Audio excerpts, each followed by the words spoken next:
heart is beating 1,000,000 miles per hour, and I'm shaking because I'm about to share with the world how much debt I am in. So get ready. I want to preface this by saying I'm not looking for sympathy. I'm really not even looking for advice. I'm not looking for your opinions. There's nothing that you can say to me that I haven't already said to myself. Probably gonna get some opinions anyway, just because, this is social media, but This is 13 years worth of really bad financial decisions, being irresponsible, really bad mental health episodes. There's no excuse for it. I have been praying and I have been asking God to lift this off of my shoulders and to help me find a way to take care of this and to get ourselves out of debt so that I can stop saying things to my kids like, we can't afford that. Debt is spread out over 11 credit cards. This is just credit card debt. We have payments on these credit cards ranging from $30 all the way up to $620, which is why we are barely making it paycheck to paycheck because all of our money is going to credit card payments. Like, I'm going to throw up. I'm ready to share my story to figure this out. The shaking of the hands is making my anxiety go through the roof. I think this is going to be bad. And the amount of credit card debt that I am in, $88,811. Okay, I'm going to go throw up and probably not show my face on this app for the rest of the day because I can't believe I'm admitting this to the world. So about $88,000 of credit card debt. Now, look, she said bad financial decisions, being irresponsible, but there's typically a lot more to these stories. Like, I know y'all always say, we don't know people's financial situations. We don't know what got them to this spot, paycheck to paycheck, buried in debt. And to that, I would say, you're right. So let's do some digging. And looky here, a video that says, where did the debt come from? That is what we want to know. Oh, I'm going to answer this question very honestly, and I know that it's going to come with probably a lot of hate because it's not going to be the acceptable answer. Let me start off by saying I got married as soon as I turned 18. My husband was in the military.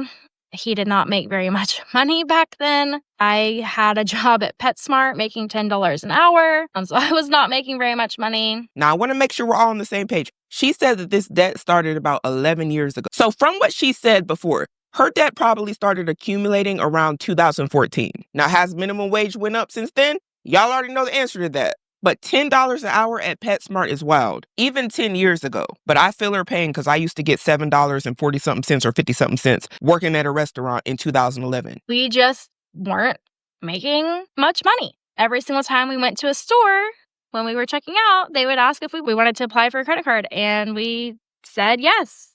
And that was just the start of it. Groceries and gas, yes, when we couldn't afford it, but also things as crazy and dumb as vacations. There is literally no excuse, and I know that, so I'm not trying to make an excuse, but I am going to say it because I know that people can relate to this.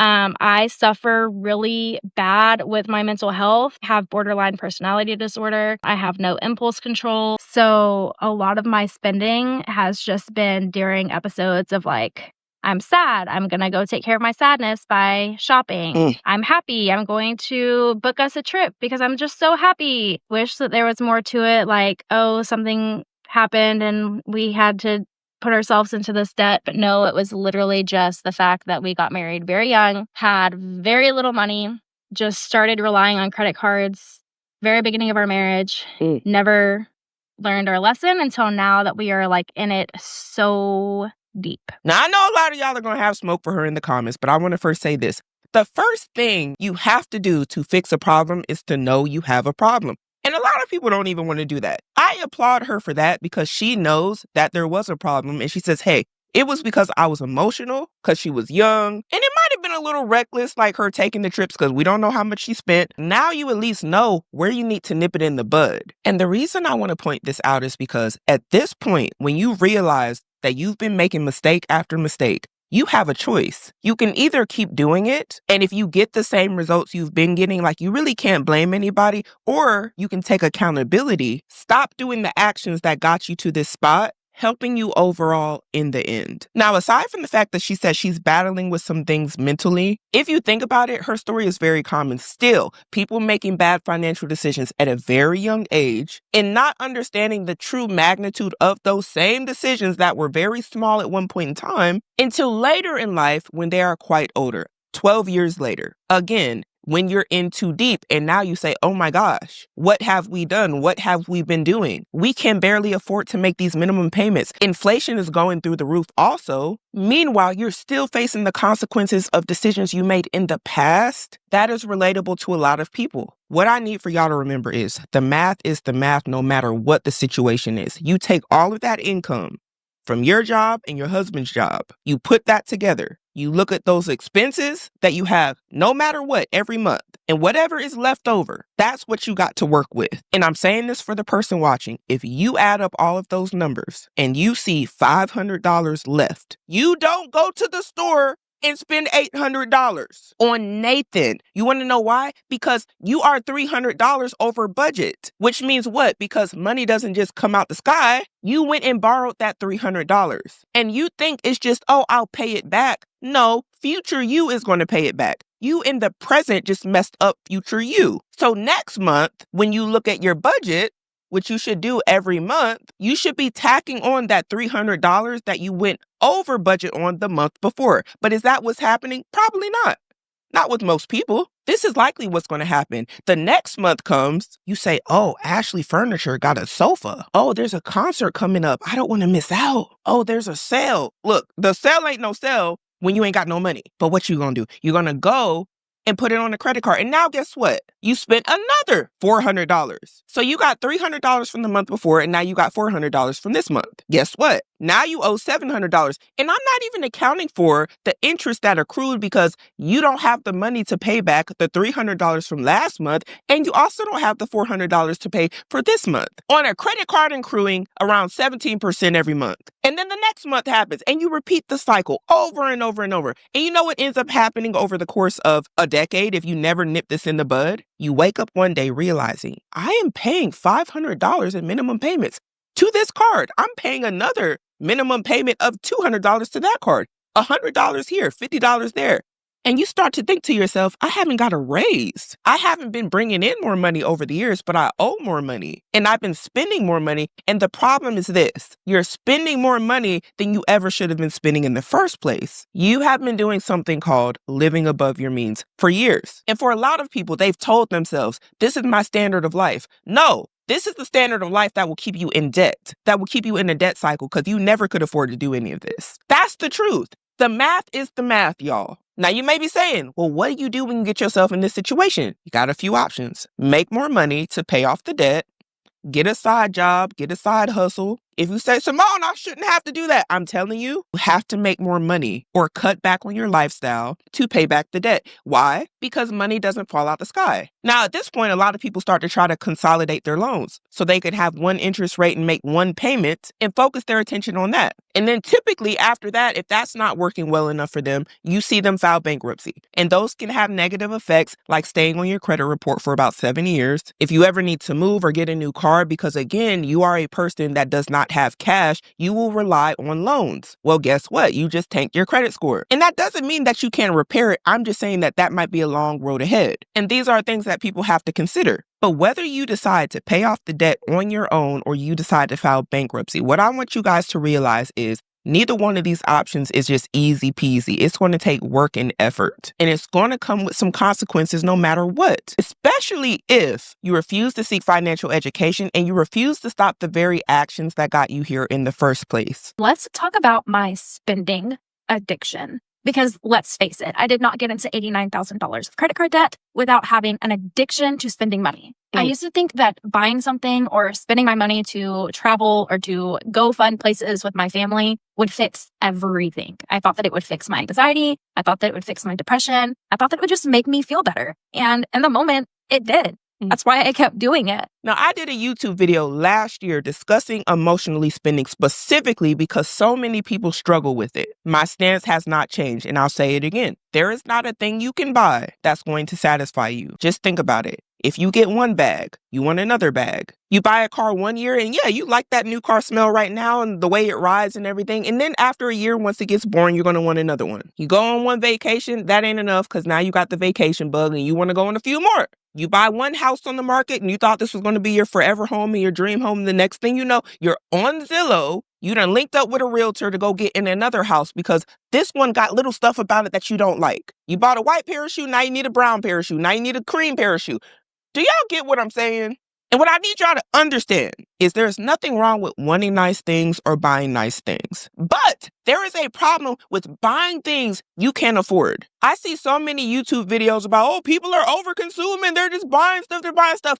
People making commentary about that because they're worried about the environment. I can totally understand. But if you literally just are mad that people are buying stuff because they're buying stuff, not because it's putting them in a bad situation, I kind of feel like you're missing the point. If there was somebody you knew or a family you knew that had wealth, that actually had money, would you turn up your nose at them because they're buying cars that they actually can afford and they don't just have one car? Or are you turning your nose up to them because you're like, I don't have that many cars and it's jealousy? There's a difference. When we're having these conversations, we're talking about normal people doing stuff they can't afford and ending up in a debt trap, ending up in situations that they're like, I don't even know how I'm going to get out of this, with jobs that they can't afford to be doing all the stuff that they're doing. If you've delayed your gratification, built businesses, saved assets, and now you're out spending money, not even the same conversation, and I don't even care to talk about those people. And I've said that last year. They clearly got it under control, but somehow, some way, we're spending money like we're them. Do y'all notice that? And sometimes you're simply not at that point in your life yet, but you're spending like you are. And it doesn't even have to be like on a crazy wealthy level. I've seen broke 20-year-old college kids spending like they're 40-year-old people who have been in a profession for 20 years. Y'all are not the same, but they will look at that person's lifestyle and say, oh, well, they're doing this, they're doing that. You haven't even held a job for 2 years of your life yet.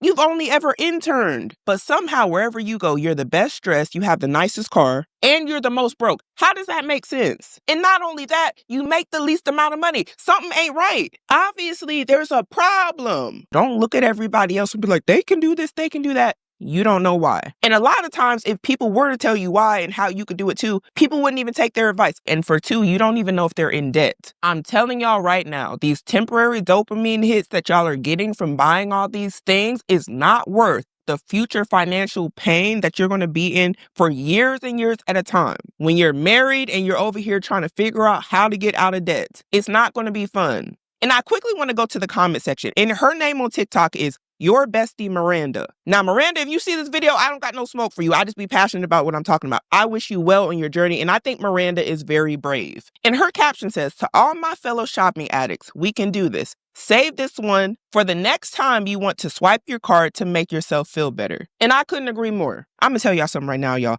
There are a lot of people suffering in silence like this. And these are your neighbors. These are your sisters, your aunts, your brothers, your uncles. There are people you know in your family that do this exact same thing. I got them in my family. So I know you got them in your family. And some of them are brave enough to come online and share these stories that I know are common. I know they're common. My real hope is that it wakes people up to how dangerous this can get, how real this can get. Because I know a lot of y'all like to say, oh, this must be AI. This story too crazy. No. The people you know that are going through this just aren't posting it online, and they're not telling you because they want you to think everything is okay. And some people ain't saying nothing because they know y'all ain't finna help anyway, and that's the truth. When you dig yourself into these holes, you're gonna have to dig yourself out. I don't care what trip you went on, what family was there, they're not going to help you pay this debt most of the time. It's going to be you. So if this is you or somebody you know, don't just give up and say, hey, I'm not going to do nothing about it and dig yourself into more debt. It's going to make it worse. Stop it now and nip it in the bud. Some of y'all are smarter than you think and you have more willpower than you think. You just got to apply it. You just got to come up with a plan and execute. Not just that. You got to believe in yourself and stop telling yourself all the lies. Like, oh, well, it doesn't matter anyway.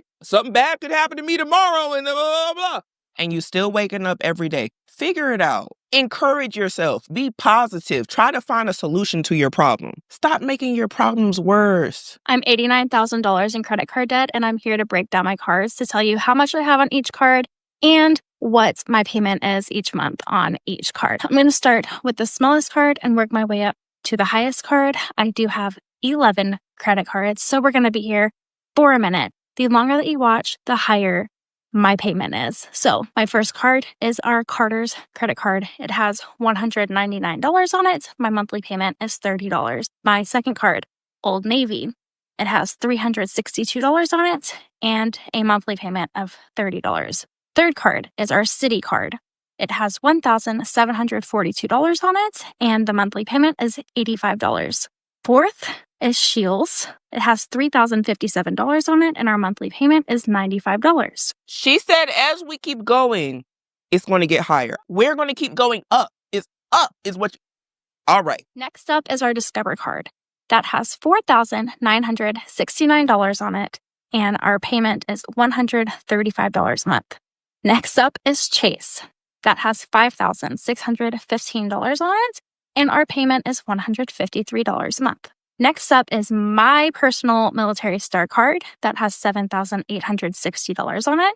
The payment is $170 a month. Next up is my husband's Military Star card that has $8,095 on it, and the payment is $175. These are the fun ones. Next up is our Visa Platinum. That has $11,503 on it, and our monthly payment is $285. Our Visa Cash Rewards card, that has a total of $20,371 on it, and our monthly payment is $520. Y'all, are y'all hearing these minimum payments? She's having to make minimum payments on all of these cards every month. This is not the principal. This is the minimum payments. And if she doesn't make the minimum payments, it's going to be higher the next month. She is not even talking about her basic living expenses. Last but not least is our American Express that has $25,371 on it, and our payment is $620 a month. The total on these cards, a little bit more than I said on a previous video because they have been hit with some interest since then. So our total is $89,203. And that brings our total monthly payments up to $2,298. Now, we've all heard living paycheck to paycheck, but this is literally living minimum payment to minimum payment. Having to pay around $2,000 every month. And y'all, we haven't even factored any things like rent. We haven't car insurance, car notes, just minimum payments. At this point, break up with the credit card companies. I want all of y'all who are in these poly relationships with Citibank, USAA, Navy Federal, Chase, Wells Fargo, SoFi, I don't care.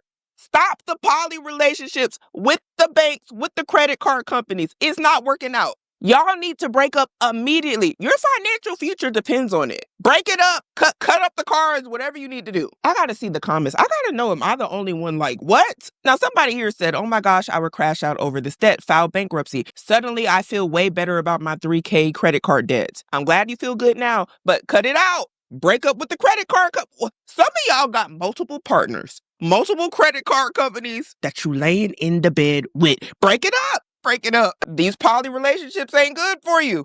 And somebody else here is giving some encouraging words saying, rooting you on, girl. Yes, I hope she's able to pay this off. Hopefully, and I've been seeing a lot of people on TikTok using these payoff sort videos to go viral, to get that watch time, and they're using the videos to pay it off. I'm not mad at that. You need to be doing something to figure out how you can make more money in order to pay off your debt, because you got to make more money if you don't have enough money. You still got to live. You still got living expenses. And sometimes that's not enough to really tackle on or make like a big dent on your debt. And if you're using a TikTok creator program to do that, I applaud you. This is why I am not going to file for bankruptcy. Even though, trust me, I have considered it. I got myself in this situation. This was not because of some crazy emergency that happened. This is literally years and years and years of bad financial choices. I owe it to myself to dig myself out, and I will.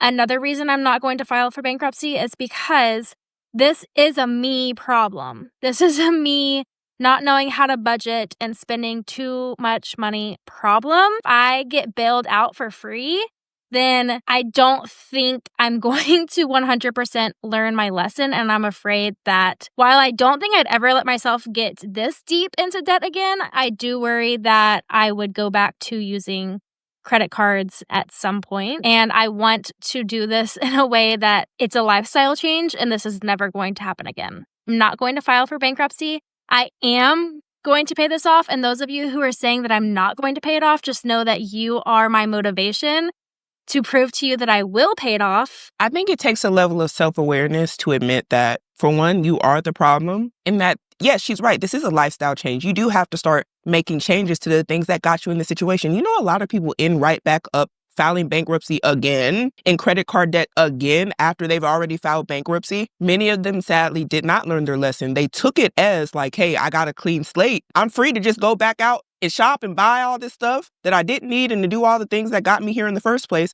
And that's not what it ever should have been. I believe if you file bankruptcy, you should have to go through financial literacy classes, because if not, you're going to end up right back there. More than likely. Not everybody. Just the ones who aren't willing to make the change. And a lot of people are not willing. And I love this level of self-awareness. Now, I'm not against anyone saying, hey, I want to pay off my debt. I don't want to file bankruptcy. I'm also not against people who are saying, hey, this might be the best option for me. And her reasoning actually makes a lot of sense, because some people know themselves. They know that, hey, if somebody helps me out, I'm just going to do it again. I didn't have to feel any pain. Some people learn through the process of the struggle, the pain. They have to actually go through the fire to make it to the other side. And I wish a lot of people could just watch other people's bad financial decisions and say, hey, I'm not going to do that. Do you know how many people do not do that? The blueprint is laid out every time about how you're going to mess up your life making bad financial decisions. Some people will see their families do it, see people on TikTok do it, and what do? They do the same thing. Some people have people close to them telling them, hey, don't do that. And guess what? Hard-headed, don't listen, thought they was above the system, and wound up having to find out. And guess what? They end up saying, I was young and dumb. I just didn't listen. I won't do it again. Now you're learning because you're a person that had to go through the pain. Just think about it. Some people try to tell their kids, don't touch the pot. It's hot. Don't touch the stove. It's hot. And what do? They go touch the pot and then they get burnt. My hand. Told you, don't go in that water or you gonna drown. What do? Go in the water. Now you over here, help there. Told you, don't put your tongue on the battery. What did you do? Now you're zapped. Now, if you continue to do all that after feeling the pain, I'm just going to think you like it. That's what I'll think. You a risk taker. Now, this video here says why I'm not following Dave Ramsey for my $89K in credit card debt. Now, I thought this would be interesting because people always have something to say about Dave Ramsey and his snowball effect, the avalanche method, whatever method. So let's talk about Dave Ramsey and why I am not his biggest fan and why I'm not following his plan to a T, considering so many of you are recommending him to me. I do not like the way that Dave Ramsey talks to people. If I'm being totally honest, I don't like the way that he talks down to people. I don't like the way that he makes people feel shame for the mistakes that they have made. I feel like he tries to embarrass people and he tries to make people feel bad about themselves. And I am just not a fan of that.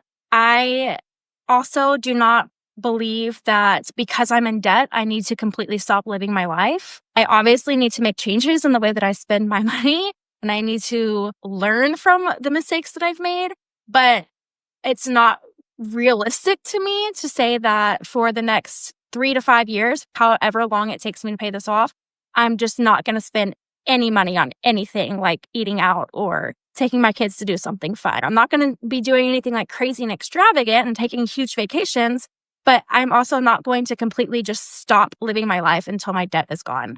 I think that this is a lifelong change. I need to be making changes that will be reasonable, things that I can stick to so that I don't end up growing to resent my debt payoff journey and then just quit and give up altogether. I'm using the snowball method. I do like that method. But as far as everything else that Dave Ramsey preaches, nah, not doing it. Okay, so she is using the snowball method, which is Dave Ramsey's method. So she is using his method. She's essentially just saying she doesn't agree with his delivery. What I think we need to do a lot of times is, because no one's going to agree with somebody all the time or like everything about a person or what they say, or, that's just not realistic, right? I disagree with my mom and she disagrees with me. Doesn't mean I don't love her. You know what I'm saying? Sometimes we just got to practice eating the meat and spitting out the bones. And I get where she's coming from, not saying I agree, but in life in general, I've got so much good advice from people who I didn't like their delivery so many times. But when I thought about it, I said, they're right. They got a good point. And everybody's different, but that's just me. You found a method, even though it was still his method that worked for you and you're going to use it. Perfectly fine. Now, the snowball method is the method where you pay off debt in order from smallest balance to largest balance, gaining momentum as you knock out each balance. When the smallest debt is paid, you roll the minimum payment you were making on that debt to the next smallest debt payment. So this is essentially what she's saying she is going to do. And you just keep repeating this until each of the debt is paid in full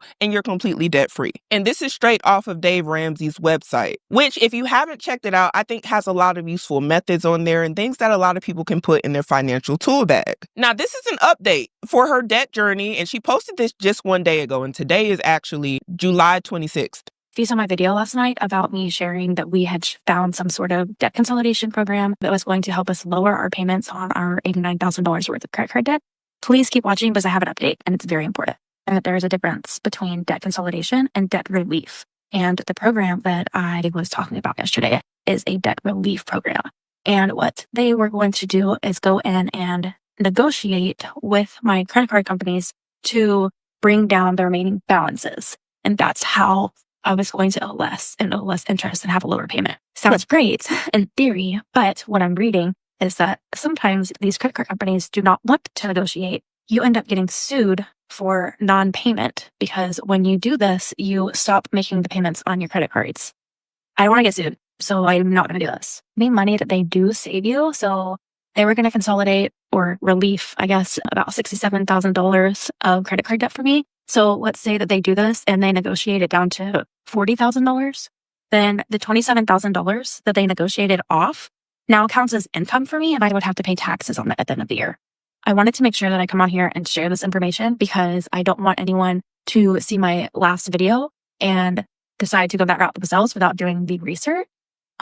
So like in theory, if it all worked out perfectly, then cool, it would be a good plan. But there's too many what if factors and I am just not willing to go down that route. So unfortunately, I do not have lower interest rates, but I am going to spend this weekend reaching out to credit card companies about lowering our interest rate and also FCRA benefits for military members. Now, when she's referring to the SCRA, I actually covered this in the video where we talked about the woman who was in the military and she was going over her pay stubs. The SCRA is very useful for people who had loans prior to joining the military. I was screaming this from the rooftops to all the people who I knew that were active duty and to their families because a lot of them were in debt before they joined, specifically credit card debt. Now, if you go doing some of that while you're in, not sure if that applies, but maybe she had some of this debt before her husband joined, which would be very good. But it sounded like it was after. And I'm going to pull up the facts. So anybody who knows an active duty service member or you're related to one and you had credit card debt or something like that, a car loan debt or something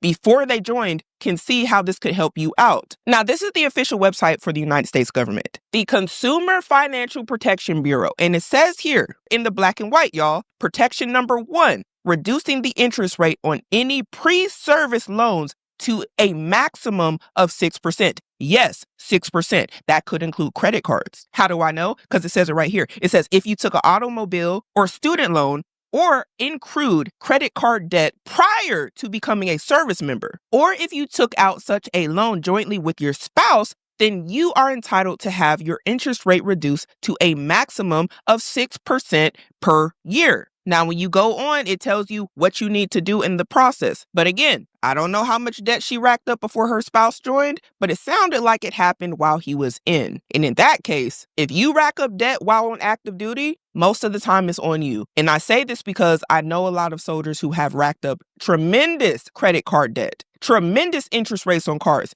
We are not protected once we are in from high interest rates. I've seen people with 20% interest rates. They were active duty. My first car was over 6%, well over 6%, and I had no cosigner. I was 19, no prior credit history. My interest rate was in the teens. So I'm saying that because a lot of people may think, oh, I'm protected because I'm in the military and I'm gonna get 6%. No. You might actually be the perfect target and the perfect victim because they know that you're getting a check every month. And a lot of people are willing to put that whole check towards a Charger, towards a BMW, a Lexus, an Audi. I'm just being honest with you. But no matter how that goes, I hope that whatever she does works in her favor, whether that's credit card consolidation, even if she decides to file bankruptcy in the future, or just using the snowball method that Dave Ramsey recommends in order to pay off her debt. I just hope that it works out well and that she continues to document her journey to inspire others to do the same. Might even end up monetized on TikTok and expediting the journey. But y'all, let me know what you think about all this down below. What was the craziest part of this whole video? And tell me, did you relate to any of it? I think a lot of people can. And I want to know, are you in any sort of debt? Are you on a debt payoff journey, or are you debt free? But we have to start making better decisions today in order to have a better future.